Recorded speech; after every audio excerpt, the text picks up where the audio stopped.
मी आज तुम्हाला दोन प्रकारचे प्रीमिक्स कसे करायचे ते दाखवत आहे. एक अननसाचा आणि एक कॉकटेल मिक्स फ्रूट. ह्याचे मी दोन असे प्रीमिक्स बनवून ठेवत आहे. उन्हाळ्याच्या दिवशी गरम होतं त्यावेळेला तुम्ही हा ज्यूस एकदम म्हणजे ताबडतोब तुम्ही करून पिऊ शकता. आज मी अननसाचं प्रीमिक्स बनवून दाखवत आहे. त्यासाठी इथे एक अख्खा अननस घेतलेला आहे. आता ह्याची मी मिक्सरमध्ये पेस्ट करून घेणार आहे. अननस मी मिक्सरमध्ये वाटून घेतलेला आहे. आता मी ते गाळून घेत आहे.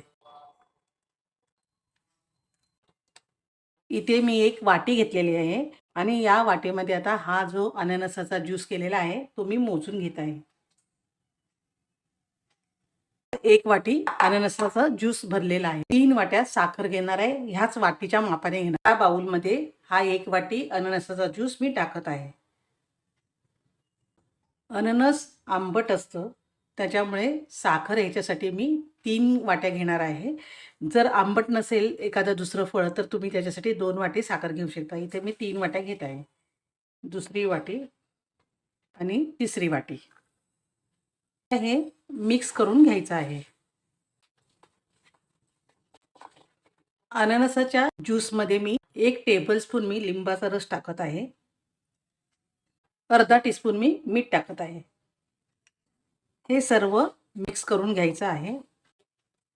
याच्यामध्ये लिंबूचा रस टाकल्यामुळे ज्यूसला एक टेस्ट पण चांगली येते आणि ह्याचे लिंबूच्या रसामुळे क्रिस्टल पण लवकर बनतात. या लिंबूच्या रसामुळे 2 फायदे आहेत, म्हणून लिंबूचा रस आपण याच्यात टाकायचा आहे. मी एक स्टीलचं मोठं ताट घेतलेलं आहे आणि हे जे आपण मिक्स केलेलं जे अननसाचं ज्यूस आहे ते याच्यामध्ये मी पसरून टाकत आहे. साठी मोठी ताटं घ्यायची आहेत आणि याला एकदम पातळ असा थर द्यायचा आहे. जास्त जाड थर द्यायचा नाही आहे, कारण ह्याला सुकायला वेळ लागेल, म्हणून एकदम पातळ थर द्यायचा आहे. जर तुम्हाला असं वाटलं की हा जास्त जाड होत असेल तर त्यातलं थोडंसं कमी करा आणि असं पातळ थर द्या. आणि हे उन्हामध्ये सुकवायचं नाही आहे. हे घरामध्ये सावलीमध्येच 2 ते 3 दिवस सुकवून घ्यायचं आहे. अशाच प्रकारे दुसऱ्या ताटात पण मी हे टाकून घेत आहे. अशा प्रकारे हे असे ताटामध्ये पसरून ठेवायचे आहेत आणि सुकवून घ्यायचे आहेत. अननस वाटताना त्याच्यात पाणी बिलकुल टाकायचं नाहीये. मी कॉकटेल प्रीमिक्स बनवून दाखवत आहे. त्यासाठी इथे एक संत्री मी सोलून घेतलेली आहे, ती मधोमध कापायची आहे आणि त्यामधल्या ह्या बिया ज्या आहेत ते काढून घ्यायच्या आहेत. सर्व बिया मी ह्याच्या काढलेल्या आहेत. सफरचंद घेतलेला आहे, त्याच्या पण मधला भाग जो आहे तो काढून घ्यायचा आहे आणि याचे तुकडे करून घ्यायचे आहेत. मी एक अख्खं बीट घेतलेलं आहे.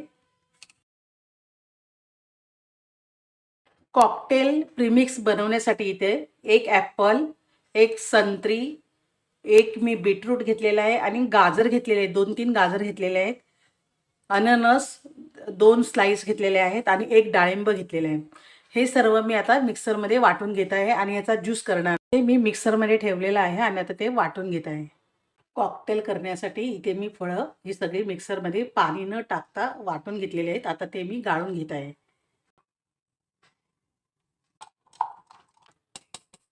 गाळून घेतलेला आहे. ज्यूस काढून मोजून घेत आहे. हा 1 वाटी ज्यूस आहे. हा ज्यूस मी आता बाउलमध्ये टाकत आहे.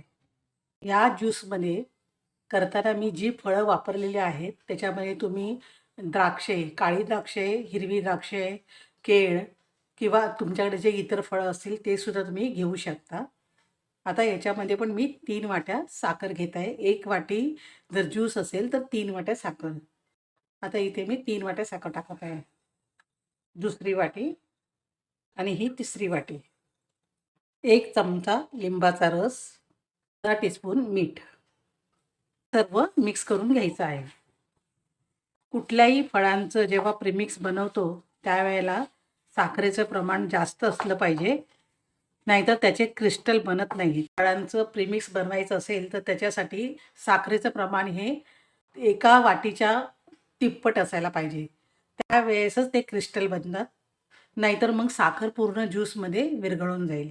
आणि जर फळं खूपच आंबट असतील, तर तुम्ही याच्यामध्ये एकाच 4 असं प्रमाण साखरेचं घेऊ शकता. आता हे मिश्रण पण त्यामध्ये पसरून घ्यायचं आहे आणि इथे मी मोठी ताटं घेतलेली आहे स्टीलची. तुमच्याकडे जी असतील त्या मोठ्या ताटांमध्येच तुम्ही असं हे पसरून ठेवा आणि एकदम पातळ थर द्यायचा आहे.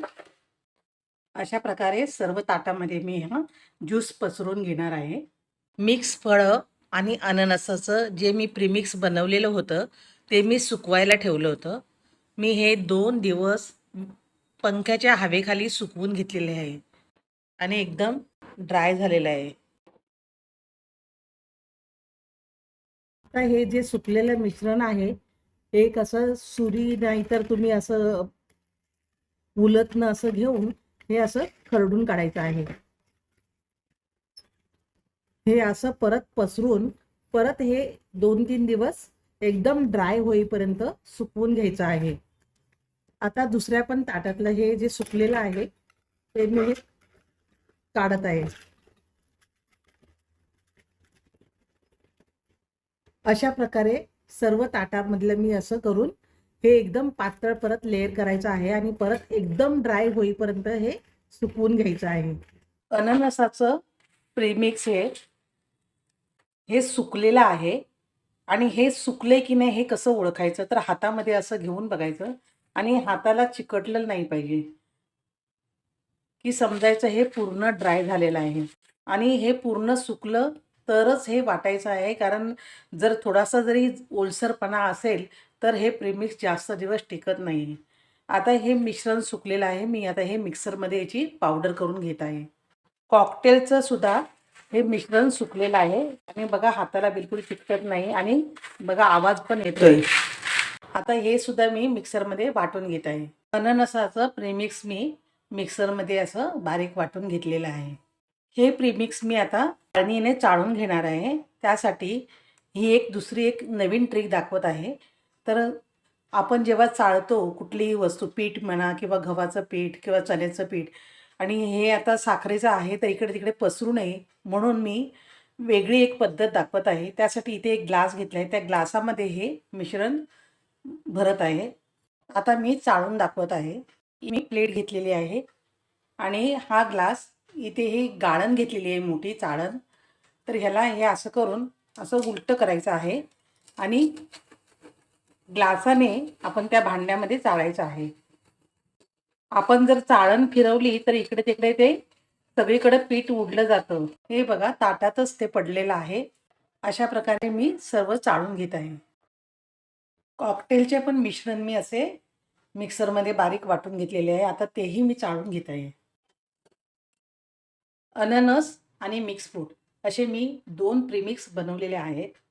हे जर प्रीमिक्स बनवून ठेवलं, तर उन्हाळ्याच्या दिवसात किंवा गरमीच्या दिवसात तुम्ही याचं झटपट सरबत तयार करू शकता. आणि हे बनवायला थोडा वेळ लागतो, कारण हे सुकण्यासाठीच जास्त वेळ लागतो. त्याच्यामुळे तुम्ही हे आधी करून ठेवू शकता. आणि आता हे मी चाळून घेतलेलं आहे. आता एका एअरटाईट कंटेनरमध्ये हे मी भरणार आहे आणि हे ताज्या फळांचं जे आपण ज्यूस काढून जे प्रीमिक्स बनवलेलं आहे, ते वर्षभर टिकतं आणि हे फ्रिजमध्ये ठेवायची काही गरज नाही. हे बाहेर पण रूम टेम्परेचरला तुम्ही ठेवू शकता. त्याच्यामुळे हे खराब होत नाही. फक्त एक काळजी घ्यायची आहे, की याला पाणी लागू द्यायचं नाही आहे. नाहीतर जर ओलसर झालं, तर हे खराब होण्याची शक्यता असते. म्हणून हे प्रीमिक्स ठेवताना डबासुद्धा कोरडा करायला पाहिजे आणि कोरड्या जागीच तुम्ही ते ठेवा. अशामुळे ते वर्ष 2 वर्ष पण हे टिकलं जातं आणि तुम्हाला जेव्हा पाहिजे तेव्हा त्यावेळेस तुम्ही पटकन ह्याचं सरबत वगैरे करून पिऊ शकता. हे प्रीमिक्स मी एअरटाईट डब्यात भरून ठेवले आहे. तुम्हाला आता याचं मी सरबत करून दाखवत आहे. इथे मी 2 ग्लास घेतलेले आहेत. त्याच्यामध्ये बर्फ टाकत आहे. एकामध्ये मी कॉकटेल म्हणजे मिक्स फ्रूटचं टाकत आहे. 1 चमचा टाकलेला आहे आणि हा दुसरा चमचा. दुसऱ्या ग्लासमध्ये अननसाचं टाकत आहे. इथे पण मी 2 चमचे घेतलेला आहे. कॉकटेलचं जे प्रीमिक्स केलं आहे त्याच्यामध्ये मी पाणी टाकत आहे.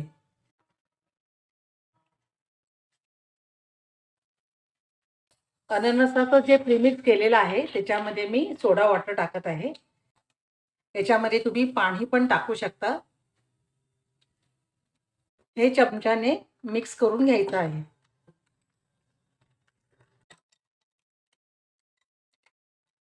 सब्जा भिजवून ठेवला होता तो मी इथे 1 चमचा टाकत आहे. हे चांगलं मिक्स करून घ्यायचं आहे. मी अननसाच्या ह्याच्यात सोडा वॉटर टाकलेला आहे. तुम्ही याच्यामध्ये पाणीही टाकू शकता आणि सब्जासुद्धा ऑप्शनल आहे. तुम्हाला आवडत असेल तर टाका. पण सब्जा हे उन्हाळ्यासाठी, गरमीसाठी खाणं फायदेशीर आहे म्हणून मी टाकलेलं आहे. तुम्ही अशा प्रकारे प्रीमिक्स बनवून अशा प्रकारे तुम्ही सरबत करून पिऊ शकता.